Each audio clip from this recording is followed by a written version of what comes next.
Yo, I'ma keep it a stack because if you told me that Nanami always had that dog in him, I would simply look you dead in the eyes and shake your hand in a compassionate manner because I simply agree with your statement.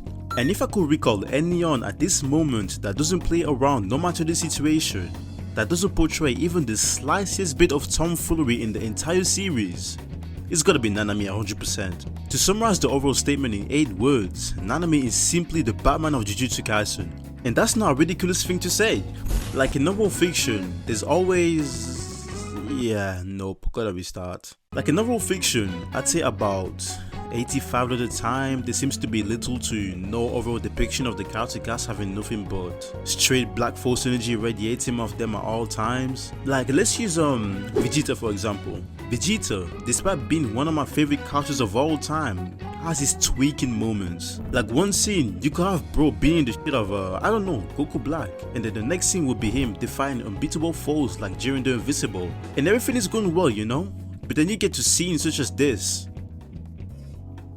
Like bro, I cannot keep defending. You see where I'm going with this? And that's not reserved to him but to many others as well. In contrast, characters like Thanos wouldn't be on that weird timing. Like genuinely, that man kept it real from start to finish. I don't remember him being goofy and do stuff like, I don't know, beefing Disney characters in a parallel universe instead of losing to Iron Man or whatever. But you get what I'm trying to say though. Going back instead of yapping about Thanos and whatever, my point still stands. Nanami is not one of those part-time goofball characters. He's talking that shit 24/7. Nanami's morning when he wakes up ain't no rainbows and unicorns. That man wakes up with the most threatening feeling as he knows that he's about to rock some curses to oblivion.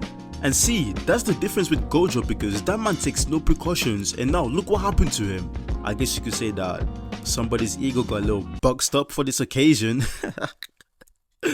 My fault, I won't make any more jokes, yeah. I guess my mind was a little bit squared at this moment.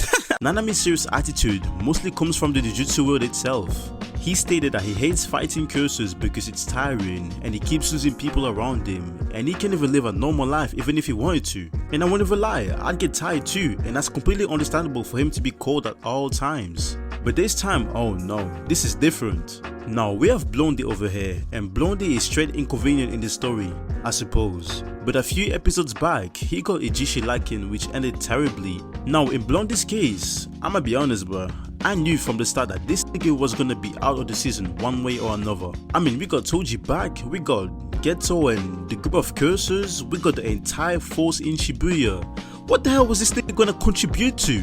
Well, we did get some Nobara and Mikey and Nita appearance, and some Nobara action on the side which was refreshing to me if I'm honest. To be knocked out is one thing, but to be knocked out by Tomura's retired face hand who decided to move from My Hero Academia to JJK.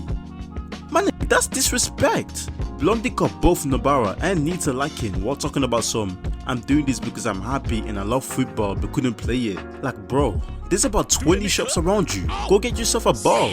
But at last, Nanami arrives and he gets straight to work. After seeing Ijichi, Aibara and Jujutsu workers 6 feet below, he had to spin on the block for them. I'ma be honest bro, this entire sequence felt like Batman violating a casual criminal in Gotham City because I remember Nanami being badass in season 1. But for him to lock in like this was something else. Like I'ma need y'all to process this real quick. Nanami came in asking him where the ops at, and when Bro could answer his question, he'd just catch like John straight to the face. Then he proceeds to pick him up, ask him the same question again, they give him one in his stomach. Then he proceeds to pick him up one more time to the point Blondie started crying, apologizing and begging for his life. And what did Nanami do? Send his ass straight back to the dark streets of Gotham. Nanami ends up saving the 2 women and Ijichi actually pulls through. And when I tell you I was shocked watching this, like bro, I'm even more concerned to the fact that Blondie was still alive because of his curse technique. Like bro, that is not fair bro, he should have died point blank. But you know who else are the ops begging for their life? Mei Mei. With Mei Mei's character, I have a hard time telling what With Mei Mei's character, I have a hard time telling what to make about her. Like I'm still feeling uneasy about the whole thing with a little twin. Like I would say to each their own, but in this case, yeah mate, it's not looking good bruv. I can fix it though. I guess she was a 2-bar on this one because she embarrassed Rockman, so I'll let her slide this time. Brainhand gets up, pops up on her, and she quickly figures out that it's not him and makes the conclusion that Gojo failed the job in finishing Geto back in 2016. Even Meimei agrees that if Gojo done things right, Brainhand would not have found his friend's body and none of this would have happened. See what you're doing, Gojo, bro? Like, come on. Alright, bro, let me chill on the hating, bro. Eventually, before leaving, he drops a curse on her who uses the domain expansion and she gets ready to rumble. Yeah, you know what, I'm capping, bro, she got boxed up. But she managed to free herself though, unlike Gojo.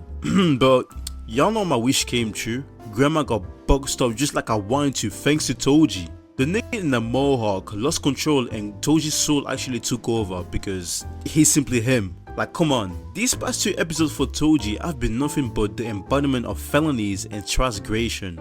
I have no idea what this nigga is gonna bring to this incident apart from coming back home to Megumi with some milk, but it's Toji, so I'm here for it. Oh yeah, and also, Ino managed to survive his ass whooping, by the way, thank God. I would say spin back, but come on, it's Toji. Yuji saved him, and because of Ino's state, Megumi decides to stay with Ino to get him aid while Yuji flies to the station. And the curtain has been removed to get closer to Gojo, so I guess that helps. And look who we got here. If it isn't this fake emo Garu Sai Alexander Nikolavich Gara happy looking ass character named Choso. Or why did I say Choso? Shoso, I mean. And he has the audacity to start a fight against my boy Yuji too. Bro, you do not belong here, young man. You belong with Pika, Garu head ass. Bro, I be hating on Shoso more than I hate on Gojo, bro. That's crazy.